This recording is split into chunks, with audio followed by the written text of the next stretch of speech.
Welcome, everyone. Clearly, we got a lot of fans of data governance here, which is fantastic.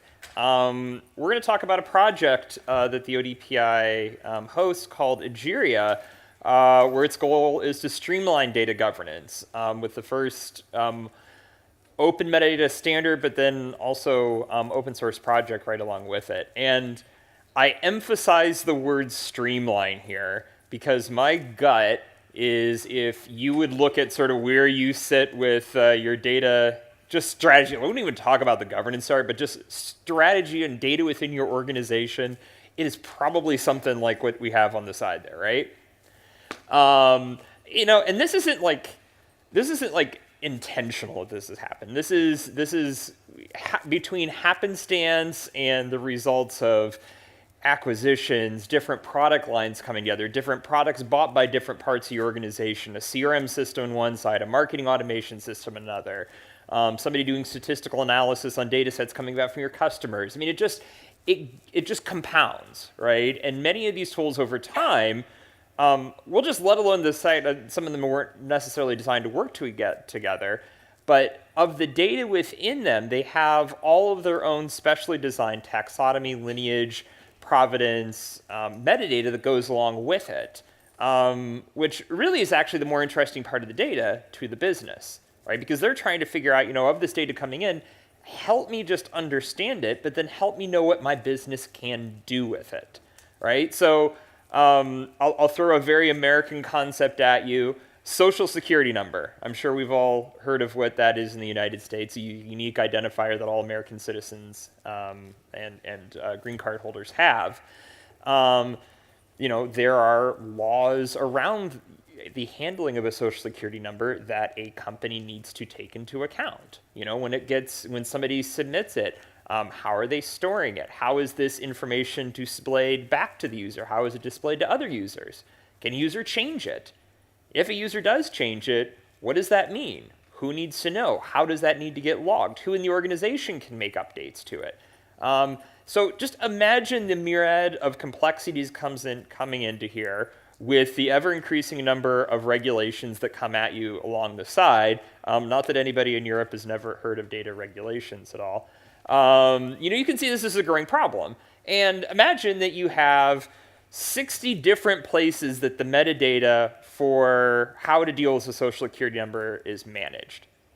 That is a chief privacy officer's nightmare, right? Because they're having to stay on top of all of these things, change in all of these different places, make sure all of these things are in sync. And then as we have the world of real-time analytics and all these other things, if you have data scientists that are jumping in here and they're wanting to derive things from analytics, they're having to spend this whole front-end time here where they're having a whole privacy team just scrubbing the crap out of data before they can even look at it. So you have this whole adjunct here, so you're not even able to deal with real-time data. You're having to deal with, data separated from real-time by a way, or you've, graded some blessing with your legal people that you're not going to share anything that you see, and you're going to do your own antibodies. It's just a mess, right? This is the reality of the world. And what organizations are really grappling with is, how do they get maturity in their processes? And it's not an overnight thing. Maturity kind of differs not only just from the business, but the part of the business.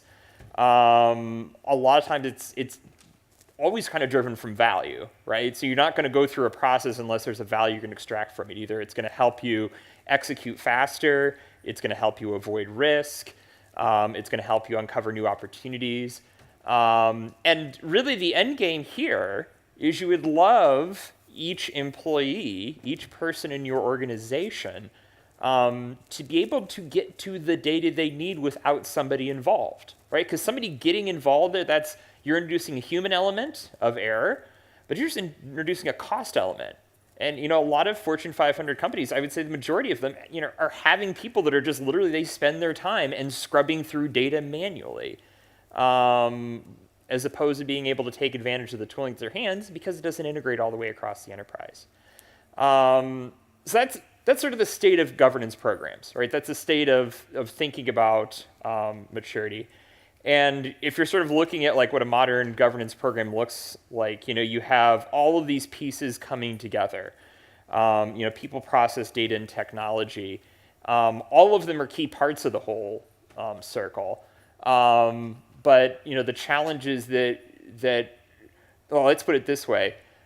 A company is able to execute better when the technology is more helping them work with the data to make that decisions, so that they can establish the process and get the right people involved so they can actually do the work. And what ends up happening sometimes is the technology becomes more of a burden, so it gets on the side, and you just have so much more of the human element comes in there, and that's just costlier to a business, right?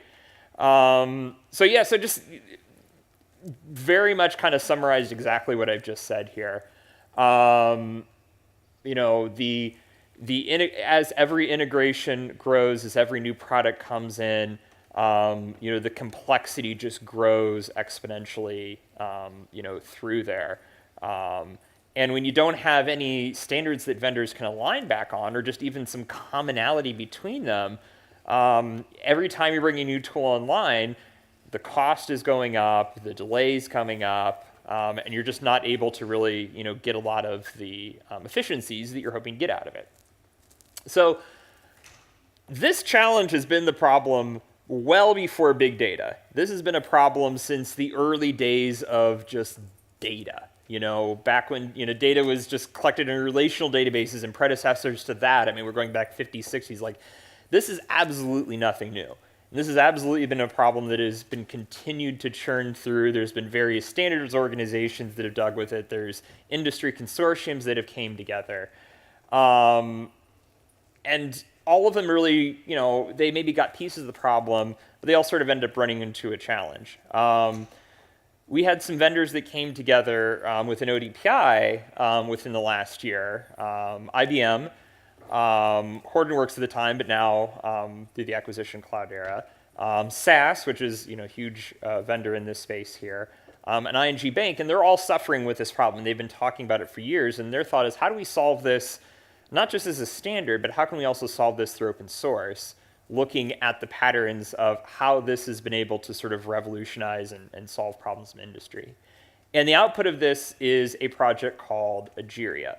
And the end game of really what it is how do we reduce the cost to an organization for truly taking advantage of metadata integration? That is just the end game of what it's trying to solve. And the project itself is, it's open source. We'll talk kind of more about the details of it a little bit later on. It's an open source Apache, 2, and it's code that you can actually take and just start, readily using, right away. But the important thing is it, provides a framework standard. So a vendor can actually take this, bring it into their product, and we're already seeing vendors, and we'll talk about a few of them, they're coming on board with the standard today and actually integrating Egeria.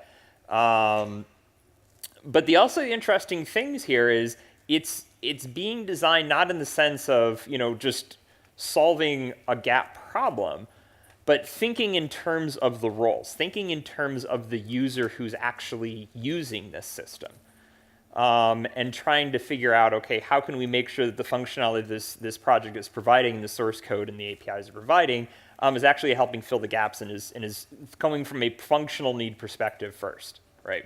So let's take a little example, and we use the term sort of cohort here to sort of describe kind of this unification here. So we got a couple pieces here. We got data lake, we have some systems of record, and we have this chief data office. And this cohort, imagine them, managing metadata, right? Okay, let's grow that out one here. Let's have a second cohort here. Now it's bringing in different systems, and we're bringing in a marketing system. We're bringing in a data lake. We're bringing in mobile applications, all sorts of other systems here as well. In both sense here, the chief data office needs to make sure that they're sort of at the center of this whole thing, because they're the ones, they're not controlling the data per se, but they're setting what the metadata is around this. So they're setting that permissions. If we go back to that earlier example around social security numbers, they're the ones that are saying, okay, our company policy for dealing with social security numbers, any user can submit it. When it's sent back to them, the first 6 digits are, X'd out, and you only see the last 4. Only these people with this clearance in our company can actually see the social security number. For others to see it, maybe they have to go through this process. If the social security number changes, the only way to do that is by doing this, right? So they're setting these policies. They're defining it out in these cohorts, which are effectively metadata repositories with the Egeria standard. And now all of the data lakes, the systems of records, the marketing, everything is able to take advantage of that. And it uses a bit of a graph model here, which I'll sort of walk through at a high level. And for those of the audience that are really technical on this subject, you're going to quickly find that my technicalness in depth in here is not going to be probably about where you're at, but we have some great experts here that I can also, if I can't answer all the right questions, I can get you connected to. But you can see a little bit of how the graph model here of between glossary terms and database columns come together, both sort of being entities in the piece there. What's interesting here is that we're able to actually help loop together, the relationship, the meaning between the glossary term comes together. Now, here's sort of the interesting, piece here. So if we go back to this earlier example of the two cohorts, so let's say social security number, just for the sake of argument, it's defined in everything in cohort A, but not in cohort B. What happens if a mobile app needs the metadata for a social security number? Well, this is where this graph model comes in, and it's able to say, okay, you know what? It's not in my metadata server. Let me go federate out with other servers that support the same standard and see if they have it. And if they have it, they can return it to me. And so now you see an example of this where it says, okay, I didn't have it, but you know what? I'm going to go query out. Oh, and I found it somewhere else. I'm going to keep a reference copy here for my own sake. And now I have it. And now with that, you're almost able to have that sort of unification. Now that third server that maybe doesn't have one or both the pieces, it's able to build that same relationship and store it as well. So you get a little bit more than just a standard API for integrating with it, but you also get the ability for all of these repositories that are maintaining all of their own separate information. They can federate with one another. They can share that information back and forth. And effectively here, you can see the term they use here is an entity proxy. So, again, you're able to help make these copies across the board here. From your tool perspective, from your BI application, your data science tool, you don't have to worry about exactly where it's stored. You just got to query one place, and then it goes and does all the hard work for you. So pretty cool. And this is kind of all of sort of this cohorts, all of these systems come together. I mean, this is sort of defining what we call this open metadata and governance piece here. And it makes it so then all of these tools within your company and your enterprise can connect to it. So if you have, external governance platforms, you have analytics, reporting, virtualization, ETL tools, other line of business, other data platforms, all of them are designed, all of them have one API. They talk to this governance, this open metadata standard with Egeria, and it makes all the connections for you. It goes and finds that metadata. And here's sort of another look at sort of the design philosophy, maybe just another view of it. So at the top end, you have all of these applications. You have all of these tools, web tools, line of business tools, everything we're defining here. They have a set of access services. It's a common API between them. And at that same layer, they have a repository, service there where it's able to then go out and, kind of treat all these disparate repositories in effect to the requester of the information as one. It can query any particular one of those. It doesn't really matter because it can then go get the right metadata that it needs. If that repository doesn't have it, and then once it finds it, it can cache it locally so it knows it's right there. I would encourage you to kind of look, so like I said, the design of this project is done from a use case driven persona first. There's a great set of personas that sort of really walk through this in even more depth and details that I'd really suggest you go take a look at here. It's a fictional one around this company called Coco Pharmaceuticals. And it goes through of just how all the different various people in the organization are interacting with data. and sort of what Egeria and open metadata sort of mean to them, of how this is helping their job, how they're thinking about it. And it actually, from an organization, one of the things that this project has really started to uncover as it's went through this exercise is a lot of companies, they're even kind of not even quite to the step. They're kind of at that first step of like, what is even our strategy for dealing with this sort of data? Like, what's our strategy for pulling all this together? So there's a lot of really good materials that really accompany Egeria in a separate but very related project around just data governance that just help gives your organization the guidebooks of how do I get a governance practice? What are some of the best practices for thinking about it? What are the roles within a good governance practice within your organization? So I suggest you really kind of check out this example and some of the other materials that are up there. And this here kind of provides a little bit of an overview for the type models and some of the various different functionalities that Egeria and the standards support. So we have governance, lineage, glossary of terms, models, the ability for metadata discovery, assets, even in their sort of base types, so you can even have derived types. You can say, maybe maybe could be an example of, I'm just trying to think of one off the top of my head here quick. An entity might have like in an HR system might have like a date of hire, for example, and that might have some commonality with, how another system, might look at, HR, the day that they might sign their contract or something like that. So you can have some base types where, hey, both of those dates might be treated very similarly from an HR perspective, but maybe they also have unique meanings of their own. So some interesting things that are set up that way. And here's a little bit of kind of some of the associations between some of the various types there as well, and the different entities. So when we're looking at the access services, these are all of the things that sort of wrap around sort of the base parts of just the model itself. So, and these are some of also just the types of APIs that are available. So stewardship, governance program, privacy, infrastructure, these are all the various APIs and connection points that you can have in here.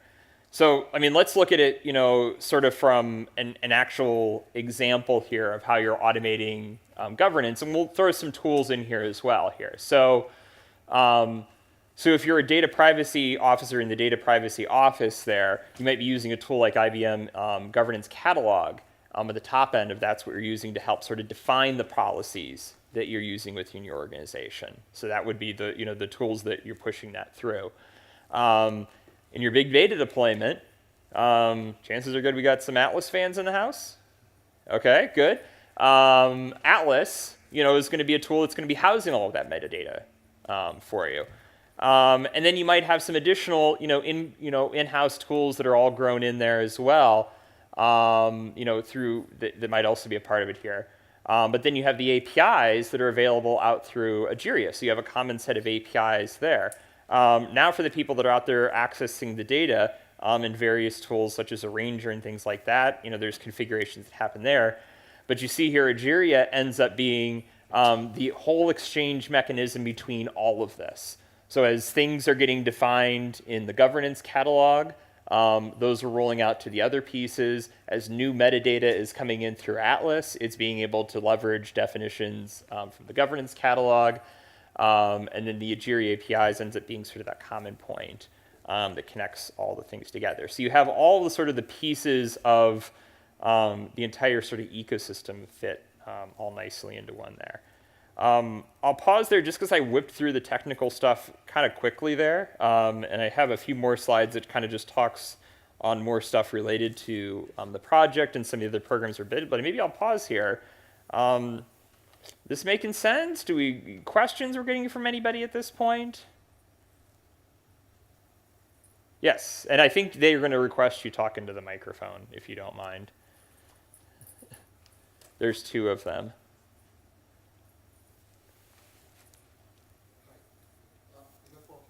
Oh, hold on. He's working on it. He's working on it. Go ahead. Sorry. Yeah, hi. I would like to know if Egeria can connect to Azure Data Catalog. I don't know if you know about it. I do, yeah, we do know about that one there. That one there is supposedly it is in the works as a solution. Now, the one thing I will say about Egeria, it has a few different models of how you can implement it. You can either just say, okay, I'm just going to see what all the APIs it define. I'm going to write them myself. You can actually take the Egeria code and sort of embed it within your product. It's a little bit of the strategy Apache Atlas is going to be using. Or if you also have legacy tools, you can actually use Egeria as just a piece of middleware. And then just write sort of, okay, the API is coming in, I talk through Egeria, and then I have sort of that bridge layer in the back there that says, okay, an Egeria call of this means this in the background. So short of when more and more tools become available, we'll talk about a few of those in a bit. There are actually strategies for getting legacy and other tools up and going. I know that it didn't entirely address your question of hoping Azure Data Lake is going to be there, but I have a feeling it will be soon. And I think there was one other question I saw. Go ahead. I apologize for making everybody have to walk up to a microphone. You presented a slide with all the access services. Are they all ready to be implemented? Or some of them are under active development, some are not ready? So the project is at a 1.0 state, so you can actually start leveraging this today. I mean, there are always going to be more and more pieces that are going to be built and added on to them, but it's in a GA state right now. Yep. Ooh, almost hooked up my microphone. Just a question, is it mostly metadata about information, or is it, you have metadata about systems as well, so you could use it for kind of like a configuration management or anything like that? Or is it more about restricting access to information? So it's a great question. So the original intent design was very much around, just kind of data access for sort of managing like data and flow and things like that. Conceivably, you could probably extend the same example into a lot of different domains, and I could see configuration management as one. I mean, metadata itself is like, it's all over the place. I mean, if you take a picture right now, you get all sorts of metadata that's captured from that. So the model can definitely extend into other domains. The main focus domain right now is just sort of like enterprise data management. All right, and we can hit more questions too at the end here. I piled through a lot of technical stuff, and I figured I'd try to hit a lot of that at once. So before you came into this talk, how many people had heard of ODPi before? That's more than I thought. That's good. So, ODPi was launched very much around the Hadoop standard space. And Hortonworks, IBM, SAS, were all great partners in that effort. And I think one of the things that we quickly realized as we were sort of building out the foundation, that a lot of the challenge wasn't necessarily in setting a standard for things already out there, but how can we sort of resolve the gaps in bringing these technologies to enterprise? And we did like a little bit of a maturity diagram model on the deployment of big data technologies. And we learned two things from it. One of the Hadoop and production numbers wildly varied for everyone just because everyone had a different definition of what that actually meant. But really two, there's challenges along the way, and as you get closer to that enterprise deployment, topics like security and governance, where you need a greater audience to input on. Like it's not something that just developers can hack on. You need professionals in this area that understand the challenges. You need end users that are dealing with this day in and day out. You sort of need more people in the community than just technical folks who know how to write data, software, data infrastructure to be successful at it. And those are also the same gap points when you're trying to take this into enterprise. Like if you're really wanting to deploy this in a global organization, Modeway and IT is not going to be thrilled doing it unless you have a sound security and governance policy along with it. And so that's a little bit of where we came from. And had us more focus of how could we focus on projects that are in this realm that need a broader set of constituents that we can kind of help focus on driving. And Egeria was really our first one in that path, and there's more that we're looking at down the road here. One of the things we had just announced was a conformance program, which if you're new to if you've been around open source, maybe you're new to it, you're probably looking at like, why does open source need conformance? Can't just anyone go use the code? Well, the answer is yes. Anybody can go use the code. Any of you could go pick up today, go take the Egeria code, use it in your organization, put it in a product. I mean, as long as you're in the terms of the Apache 2 license, everything's great. But if we're going back and thinking about that larger model there of how can an organization go out and see, okay, this is labeled Egeria, that's labeled Egeria, these things should be able to federate within each other, I'm able to gain the benefit. This is where a conformance program comes in because it's able to help build a lot of those insurances in there. And it's driven by the community really nicely as well here. So, and the community's built out a sweet client there that you can run the test against it and go off and do the testing and whatnot. And we're already starting to see a number of vendors getting on board with this. IBM has announced support for their IGC products.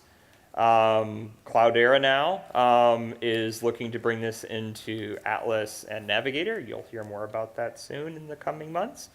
And SAS has made a commitment to integrate Egeria into its product line going forward. And this is really kind of the interesting thing in the community that's being built here. It's more than just developers hacking at code, which is an important part of it, but it's also these practitioners that deal with these problems day in and day out. It's the vendors that are wanting to leverage this shared R&D technology to help sort of better serve their customers, bring better quality products to the market, solve customer needs. And really sort of that whole circle there. And so the Egeria effort has multiple pieces to it. It has the core technology that's delivered through open source. It has the compliance pieces, so that when you're shipping Egeria, you're doing it in a way that it'll hook up to other Egeria instances. And then as we talked about earlier, it's this combination of the data governance piece of you're using these technologies. How can you make sure you as an organization is putting the best practices in place for ensuring success of your own data governance program?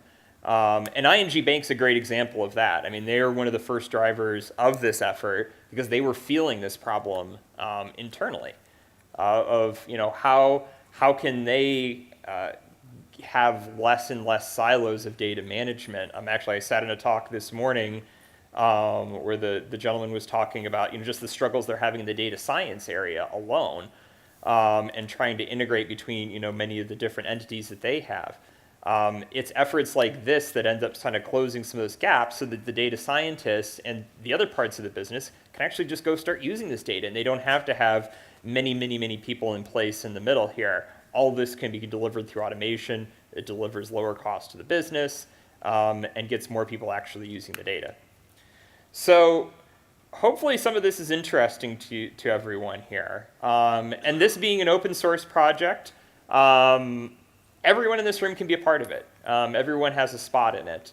I think the big thing that this project is really looking, if you're looking in the help wanted categories, governance practice leaders, because this is, we want to help bring a community of these folks together that can help really hone out a lot of these best practices so that others can go there and emulate that and build their own governance programs based on that.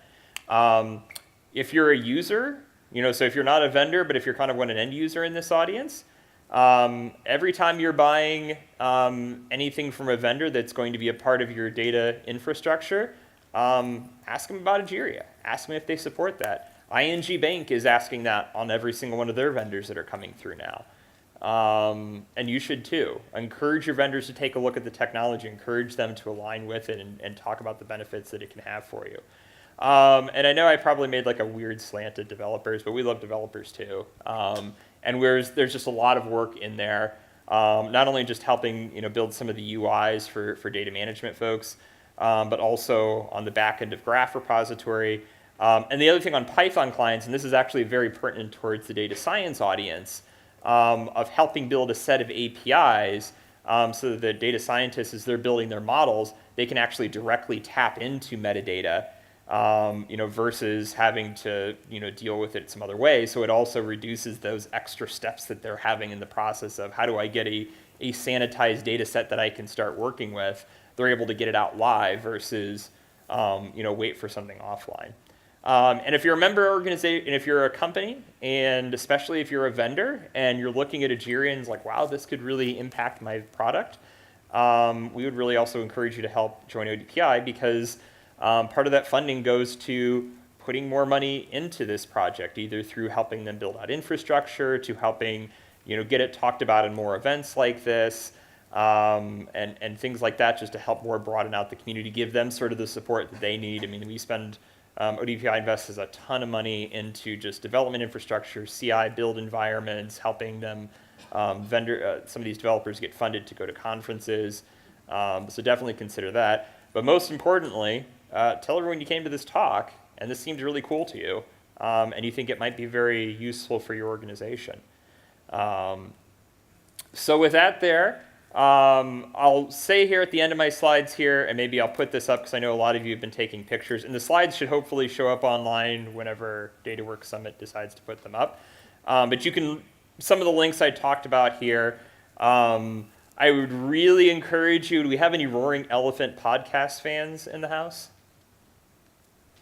We got one. John's not here. Well, that's a bummer. There was a great two-part one with Mandy Chesel, who's the project lead, and I would really suggest you listen to both of those there as well. And there's links to the GitHub repository, and then also the announcement we did around Egeria Conformance last month at IBM Think. So with that there, I think everyone's been paying attention, so I hope there's nobody sleeping back there. Any questions on this? I mean, what is everyone's thoughts? I mean, is this something that's you see useful to your organizations? I mean, do we have like end user companies? I mean, do you think this would make your life a lot easier? Go ahead. Okay, just make it about the mic. Have you brought versioning into the API? So whatever metadata we have, that there's at least a version tag or something thought about versioning metadata? I believe there are pieces in there, but I remember having made that comment where I get to the limit of my technical abilities. You've hit right against that wall. But no, I believe that is actually as a part of the standard is to put versioning in there as a place as well. Yeah. And I think there was another question I heard from somebody. Oh, you're next to the microphone. I'll let you have time to walk over to one. Go ahead.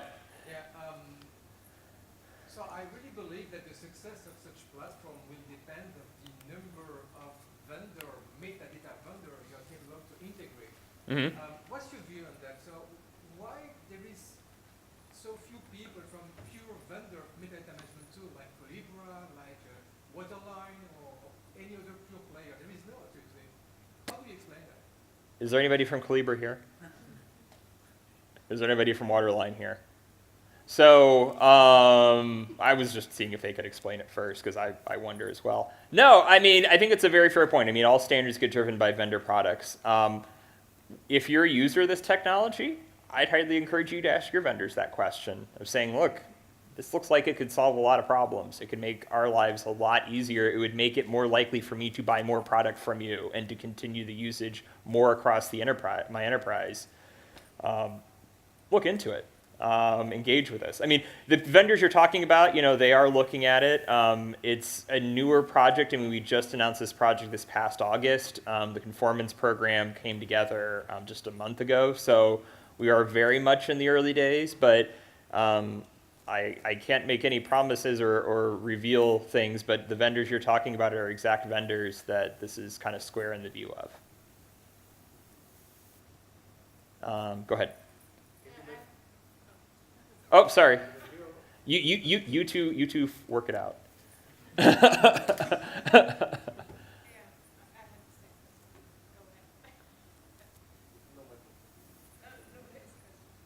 can you maybe walk us a little bit through an example? So let's take the example of data Yep.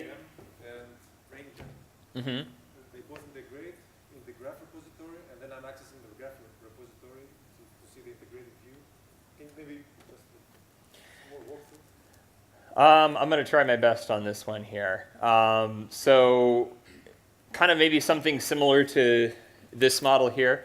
So yeah, so both of them are so if you look at the governance catalog, and I think you're kind of meaning more of Atlas versus Ranger, or probably a little of both, yeah. Yeah, as we have Ranger here, it's kind of having some of the security piece. So think of like Ranger and I mean, this is, tools that maybe don't have these APIs in here natively, but they can know how to communicate to Egeria, and Egeria knows how to communicate to them. So, imagine me here, I'm a BI tool here, so I'm a reporting tool trying to gather intelligence. And part of me being able to get at data is I need to understand the metadata behind it. So I'm going to make queries into Egeria here to say, okay, or into any one of the metadata repositories that have the Egeria APIs in the front end. So governance catalog has the Egeria APIs, Atlas has those, and then this sort of Egeria piece that's sort of a middleware between these other tools here. You could directly query into any one of those three. I'm going to fall off. And it just does a query into it. And it looks, and so let's say your main query is into governance catalog, and it says, I have the metadata you're looking for, here it is. Perfect. If I don't, then it's like, okay, I know that I can federate to anything else that does Egeria, and it goes and does that. So that maybe is also a better, let me go back a couple charts here. This one here almost kind of talks about that piece there. So as you're doing that reference in, it's saying, okay, look, I found it over here. I'm going to bring a copy of this metadata over here, store it as just sort of a reference copy, and then that's what I return back for the metadata query. So one could be IBM data catalog and two Atlas. Yeah. Yeah, and then kind of using the other example here, sorry, I have to jump back between a bunch of slides.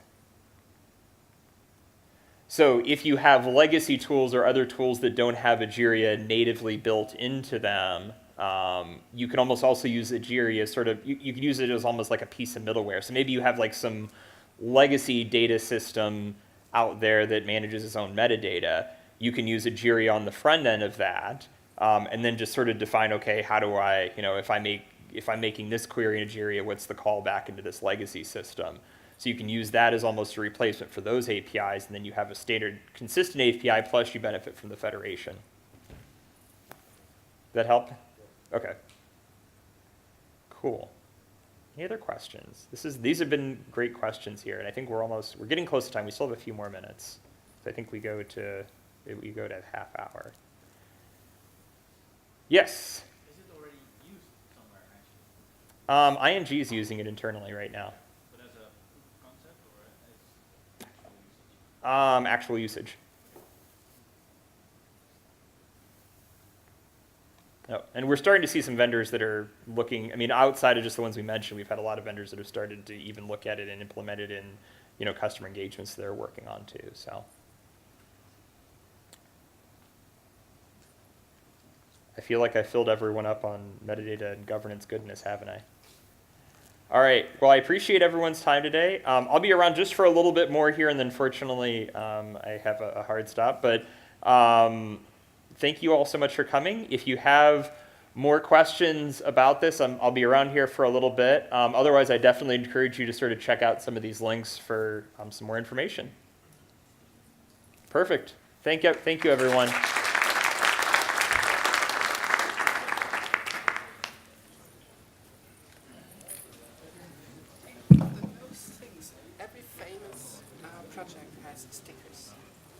Oh, shoot, I do have stickers. You know what, I ordered some. Does anybody like stickers in this audience here? Thank you for reminding me, because I made a special order for stickers just for the lucky people that came here. Yeah, to this session. See, you sat through to the end and you got it for a reason here. So I'm just going to throw a bunch on the table here.